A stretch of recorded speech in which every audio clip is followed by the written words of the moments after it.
Welcome back all of you. आज का जो हमारा वीडियो है वो सेल बायोलॉजी पर है, यानी सेल बायोलॉजी का अगला वीडियो है ये। ठीक है, इससे पहले हमने कुछ वीडियोज अपलोड कर दिए हैं सेल बायोलॉजी के, आप लोग वहाँ पर जा कर के हमारे प्लेलिस्ट में देख सकते हैं चैनल में। ओके, तो आइए डिस्कस करते हैं cell wall.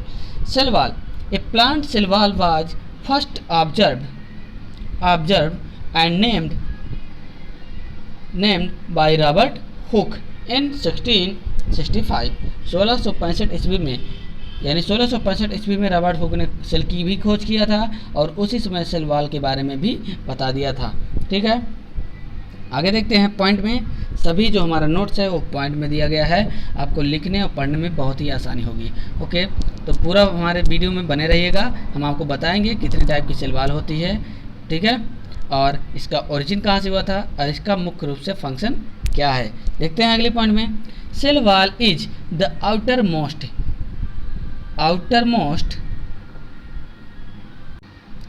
inelastic covering of a plant cell। Plant cell के चारों तरफ घिरा हुआ क्या होगा? प्लांट सेल, ये हो गई सेल। प्लांट सेल के चारों तरफ घिरा हुआ इन इलास्टिक फॉर्म में ऐसा आउटर मोस्ट लेयर है जो कि क्या करता है, सेल को प्रोटेक्ट करने का काम करता है। ये मान लीजिए सेल वॉल है तो ये इन इलास्टिक फॉर्म में होगा और सेल को प्रोटेक्ट करने का काम करता है। ओके, नेक्स्ट पॉइंट में देखिए, ऑन इनर साइड अंदर की तरफ, it is lined throughout with the cell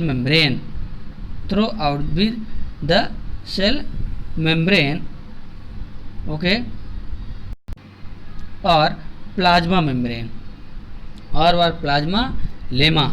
ठीक है, इसको देख लीजिए, ये क्या करता है, इनर साइड में प्लाज्मा मेम्ब्रेन को क्या करता है, घेर के रखता है चारों तरफ से। प्लाज्मा मेम्ब्रेन के बाहर की तरफ की जो लेयर होगी वो क्या हो जाएगी, सेल वॉल होगी। ठीक है, तो किसको घेर के रखता है, सेल मेम्ब्रेन को, यानी प्लाज्मा लेमा या फिर plasma membrane. Okay, next point में देखते हैं।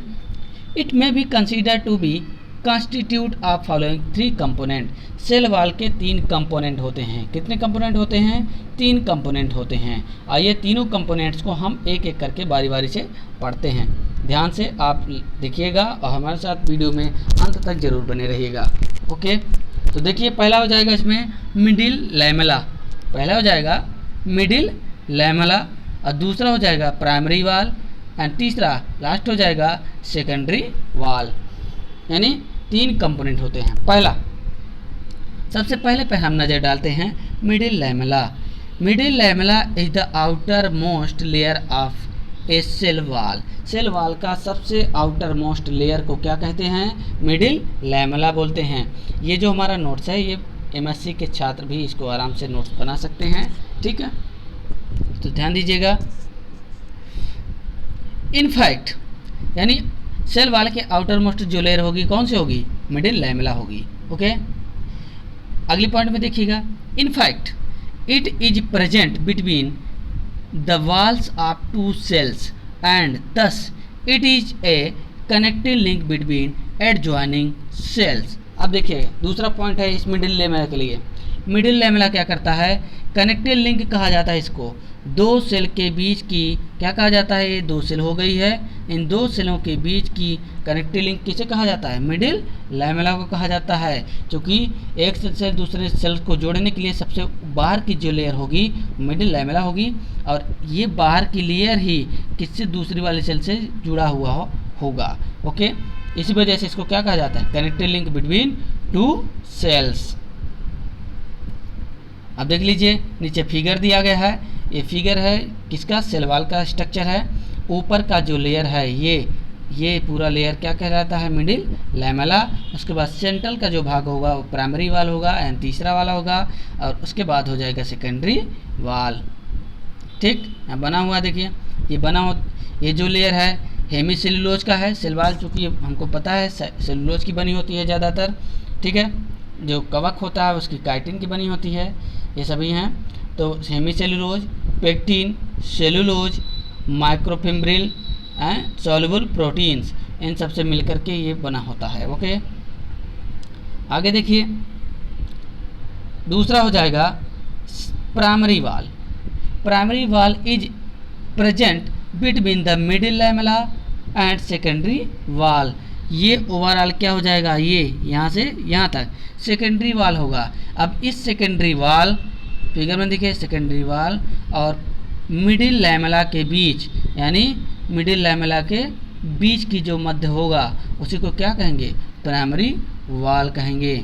ओके, नेक्स्ट पॉइंट इसी में, it is thin and elastic. ये क्या होगा, थिन होगा यानी पतला होगा, इलास्टिक नेचर का होगा यानी मुड़ सकता है, made up of several alpha cellulose. और किससे बना होगा, सेवरल ढेर सारे अल्फा सेलुलोज से, फाइब्रिल्स अबाउट कितने होंगे, अबाउट 10 माइक्रो मिलीमीटर, यहाँ माइक्रोन लिख लीजिएगा आप, म्यू एम लिख लीजिएगा, 10 micro millimetre long and 150 to 300 एंगस्टॉन।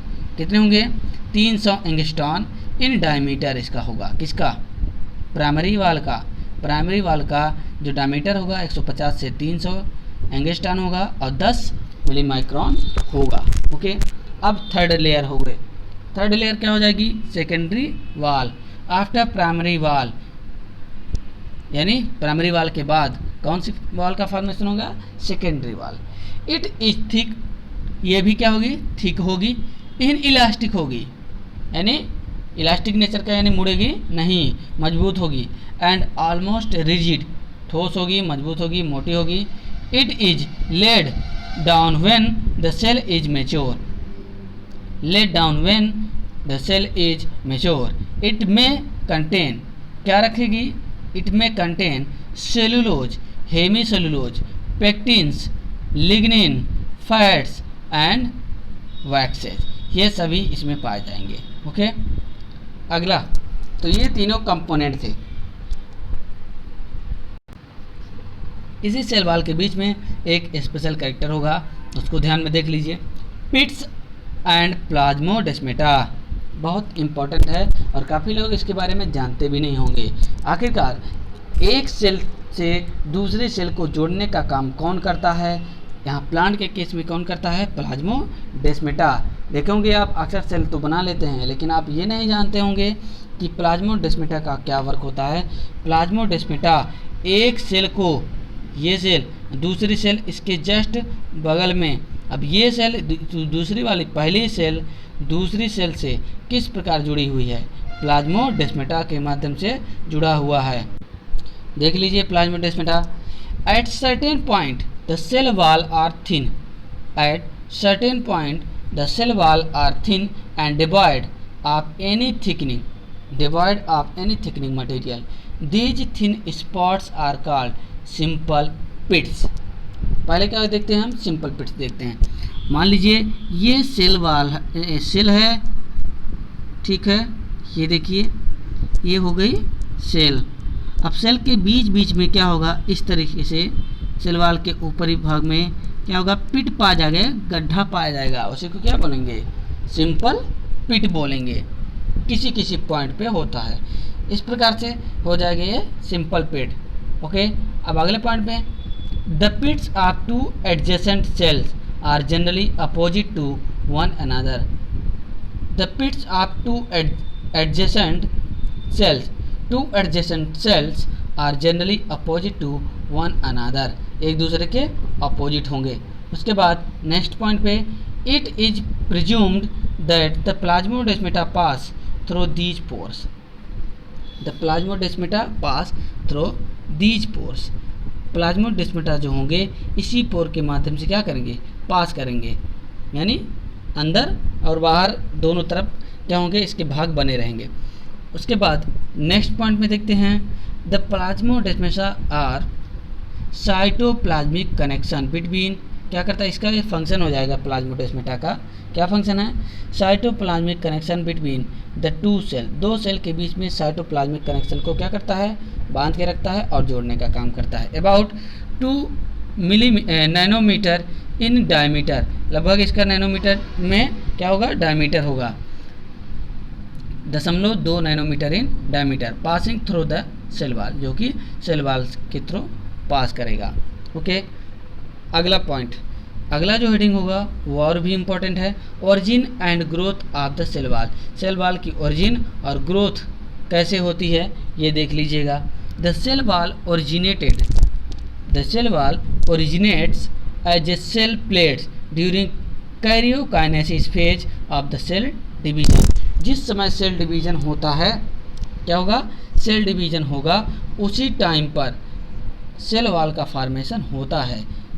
ठीक है, ड्यूरिंग कैरियोकाइनेसिस, जिस समय कैरियोकाइनेसिस क्या हो जाएगा, डिवीजन ऑफ न्यूक्लियस। न्यूक्लियस का डिवीजन होने के बाद क्या होगा, इस सेल वॉल का फॉर्मेशन होता है, यानी सेल डिवीजन के टाइम पर। The Golgi bodies play an important role in the formation of cell plate. Cell plate को फॉर्मेशन करने में कौन सा मेन मुख्य रोल करता है, कौन सा ऐसा अंग है जो मुख्य रोल निभाता है, Golgi bodies play an important role in the formation of cell plate. Cell plate के फॉर्मेशन में गोल्जी बॉडी मुख्य रोल निभाता है। But the main body of the middle lamella is derived from endoplasmic reticulum. Endoplasmic reticulum के द्वारा क्या होगा, main body इसकी क्या होती है, बनती है। अगला देखते हैं सेल वॉल का फंक्शन ऑफ सेल वॉल। तो ध्यान दीजिएगा, पहला हेडिंग हो जाएगा इसमें protection and mechanical strength. Protection and mechanical strength. देखिए सेल वॉल क्या है, इसका function. Cell wall provide protection to other component. बाकी के जो कंपोनेंट्स होंगे उसको क्या करेगा, ये प्रोटेक्शन का काम करता है cell wall. Inside the cell के अंदर जो भी कंपोनेंट्स पाए जाएंगे, सेल ऑर्गेनेल्स पाए जाएंगे, प्लाज्मा मेम्ब्रेन होगी, उन सबको क्या करेगा है, प्रोटेक्शन का काम करता है। They exclude pathogens because pathogens are generally unable to penetrate through such a complex physico-chemical organisation. क्या करता है, पैथोजेंस जो होते हैं यानी जो डिजीज करते हैं प्लांट्स में, वो आसानी से इंटर करते हैं, जिसकी वजह से क्या करता है, प्रोटेक्ट करने का काम करता है और इनको इंटर नहीं करने देता है। ओके, अगला हो जाएगा हेडिंग एंजाइम एक्टिविटीज़। क्या हो जाएगा, एंजाइम एक्टिविटीज़। एंजाइम एक्टिविटीज़ में क्या होगा, cell walls are no more thought to be non-living structures. Cell walls are now no more thought to be non-living structure. They contain several important enzyme. Cell wall में ढेर सारे important enzyme contain होते हैं, यानी पाए जाते हैं, which are involved in, जो कि इन्वॉल्व होते हैं किसमें, इन ट्रांसपोर्ट एंड मेटाबॉलिक एक्टिविटीज, जो कि ट्रांसपोर्ट करने का काम है, यानी सेल के अंदर से बाहर और बाहर से अंदर की तरफ क्या करते हैं, ट्रांसपोर्ट करने का काम करते हैं, और मेटाबॉलिक एक्टिविटीज़ को क्या करते हैं, काम करने का काम करते हैं, फंक्शन करते हैं। आर के Sahni H.E. Floors and A.W.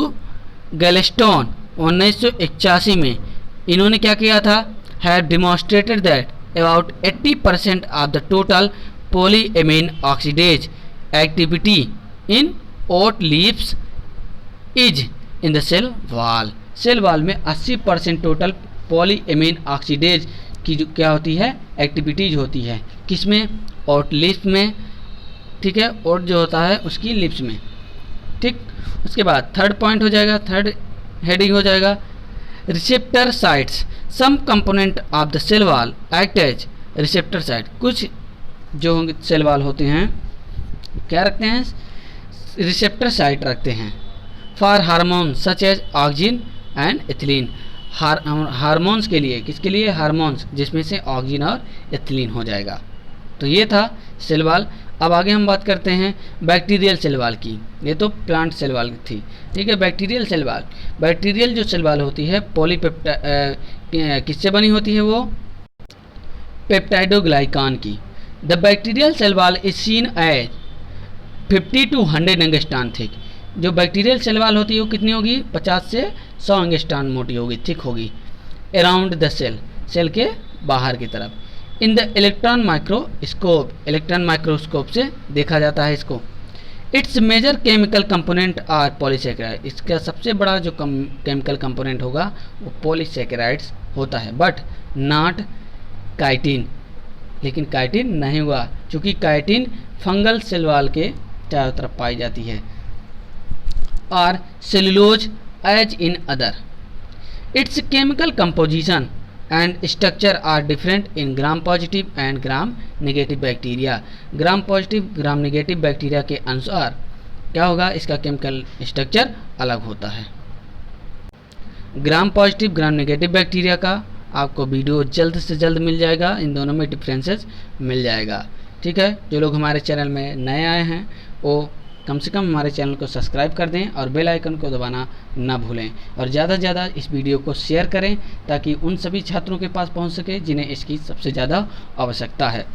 Okay, और कमेंट्स लाइक ज़रूर कर दिया करें, क्योंकि आपके कमेंट और लाइक से ही हमको हौसला मिलता है।